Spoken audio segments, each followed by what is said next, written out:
Assalamualaikum warahmatullahi wabarakatuh. Hamdan wa syukran lillah, salatan wa salaman ala rasulillah wa ala alihi wa sahbihi wa mawalah. Subhanal malikil quddus, subuhun kuddusun rabbuna wa rabbul malaikati wa ruh. Allahumma innaka afun karimun tuhibbul afwa fa'fu anni ya karim. Birahmatika ya arhamar rahimin. Seluruh pemirsa P3 TV yang dirahmati oleh Allah Subhanahu wa Ta'ala, pada kesempatan yang mulia ini saya akan menyampaikan tentang menjadi wanita solehah. Menjadi wanita solehah merupakan impian dari setiap muslimah, karena hanya wanita solehah yang dapat meraih kebahagiaan di dunia wal akhirah insyaallah. Ia akan menjadi lentera yang akan menerangi kegelapan di tengah masyarakat. Keberadaannya senantiasa dinanti oleh setiap insan yang mengharapkan untayan kata-kata yang dapat menunjukkan hati serta perilakunya yang santun. Menjadi wanita solehah tentu tidak mudah.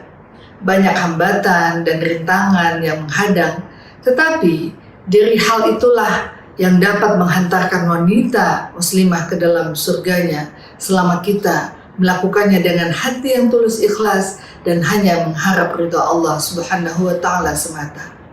Berdasarkan Al-Quran, wanita solihah adalah yang taat kepada Allah Azza wa Jalla dan memelihara dirinya. Allah berfirman, "Fasalihatul qanitatun hafizatul lil ghaibi bima hafizallah." Maka wanita-wanita solihah ialah yang taat kepada Allah lagi memelihara dirinya. Oleh karena itu Allah memelihara mereka. Surat An-Nisa ayat 34. Nah, ciri-ciri wanita solihah, ia tidak melihat, mendengar, mengatakan apa-apa yang diharamkan, dan tidak berjalan ke tempat-tempat yang diharamkan atau melakukan hal-hal yang diharamkan. Ia bagaikan bidadari yang dipingit. Tidak sembarang orang yang mampu mendapatkan hatinya. Wanita solihah tidak tara keindahannya. Rasulullah SAW bersabda, "Ad-dunya mata'un wa khairu mata'ad dunya al-mar'atu salihah." Dunia adalah perhiasan, dan sebaik-baik perhiasan dunia adalah wanita solihah. Rawahu Muslim. Dan bagaimana cara menjadi wanita solihah? Tentu ia harus menjaga ibadahnya. Seorang wanita solihah tahu tujuan hidup dalam Islam adalah untuk beribadah kepada Allah Subhanahu wa Ta'ala. Dengan begitu, dia juga akan menjaga kekhusyukannya dalam beribadah, terutama untuk menjalankan sholat 5 waktu, berpuasa, memperdalam Al-Quran, Al-Hadis, dan lain halnya. Dengan menjaga ketaatan kepada Allah, dengan beribadah, kadar keimanan seorang wanita tentu akan terangkat sehingga ia mampu menjadi wanita yang solehah.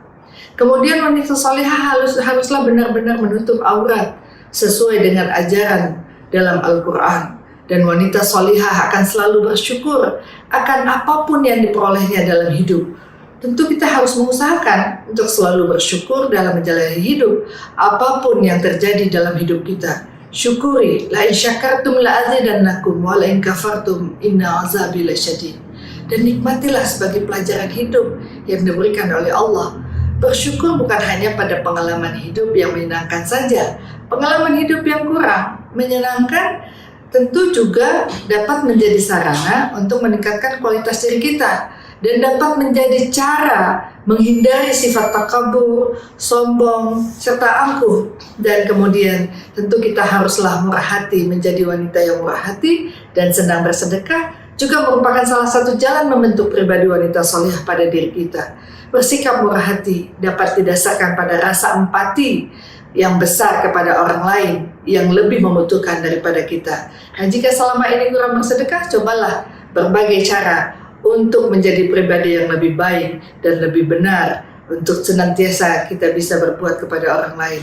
Nah, kemudian seorang wanita solihah akan selalu menjaga tutur kata serta perbuatannya agar tetap sesuai dengan ajaran Allah. Ingatlah untuk selalu menjaga setiap ucapan yang keluar dari mulut kita agar tetap penuh kesantunan serta kesopanan sesuai dengan ajaran Quran dan hadis. wanita solehah tentu tahu cara menjaga perasaan orang lain dan tidak bergibah, menjelekkan orang lain atau berkata kasar dan menyakitkan hati orang lain, dan senantiasa ia menjaga martabat harkat keluarganya. Wallahu a'lam bishawab. Terima kasih, dan tentu saya mohon maaf atas segala kekurangan. Hasbunallahu wa ni'mal wakil, ni'mal maula wa ni'man nasir. La haula wa la quwwata illa billahil aliyil azim. Wa qul ja'al haqq wa zaqal batil, innal batila kana zahuqa. Wa afa minkum wa astaghfirullah li wa lakum. Wassalamualaikum warahmatullahi wabarakatuh.